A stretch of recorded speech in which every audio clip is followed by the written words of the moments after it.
Hey guys, welcome back to my page Camp Purvi. This is Purvi আর এই যে ট্রিপের ভ্লগটা চলছিল সেটার পার্ট 2 নিয়ে চলে এলাম। এটা দুটো পার্টেই শেয়ার করব কারণ এটা শর্ট ট্রিপ ছিল, একদিনের এই ট্রিপ।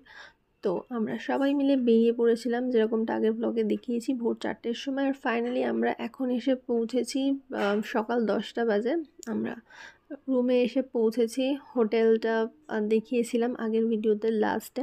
তো এই হোটেলটা ছিল 2500, আর এটা একটা গ্রুপ একসাথে মিলে থাকার জন্য বেস্ট, কারণ এটা একটু বড় রুম ছিল অনেকটাই, আর দুটো বেড ছিল, ডাবল বেড।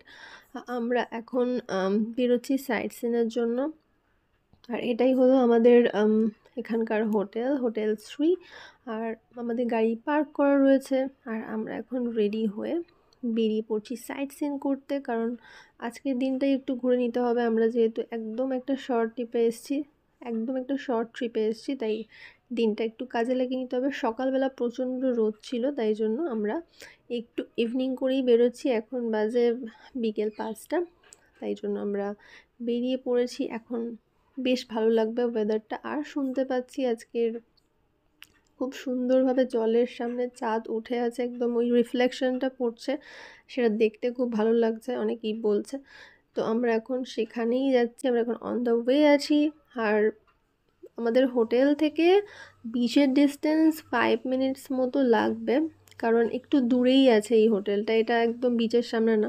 আমরা যখন বাইক নিয়ে স্কুটি নিয়ে আসি তখন বিচের সামনের হোটেলে থাকি, আর কখনো কখনো আবার একটু মিডল পোর্শনে থাকি, আবার লাস্টের দিকেও থাকি। তো সব রকম হোটেলেই আমরা ডিসকভার করি আমরা যখন বন্ধুরা মিলে আসি। তো এখানে অলমোস্ট সব রকম হোটেলই আমাদের দেখা হয়ে গেছে, এতই ঘুরতে আসি। তো এখন এই বালির ওপর থেকে আমরা হেঁটে হেঁটে যাচ্ছি, আর কতটা সুন্দর জলটা দেখতে লাগছে দেখুন, একদম চাঁদের যে আলোটা পুরো জলের ওপরে পড়েছে। আর সবাই মিলে এখানে সুন্দরভাবে বসে দৃশ্যটা এনজয় করছে। তো এখানে খুব ভালো একটা নতুন আমরা জিনিস দেখতে পেলাম, কারণ আমরা যতবারই এসেছি সামনে এই টাইমটাতে জল দেখতে পাওয়া যায় না। সবসময় সকালবেলা আসলেই জোয়ারটা আসে, তখন জল দেখতে পাওয়া যায়। তো ইভিনিংয়ের টাইমে একদমই জল দেখতে পাওয়া যায় না। তো দেখে বেশ মনটা ভালো হয়ে গেল। আর আসার সময় নিয়ে এসেছিলাম স্টিম মোমো, তার সাথে মাছ ফ্রাই করে। আর রাতের ডিনারে ছিল চিকেন কষা আর ক্র্যাব কষা, সেটা একদম সুন্দর করে দোকানে আমরা বানিয়ে নিয়েছি। আর ডিনার করা কমপ্লিট।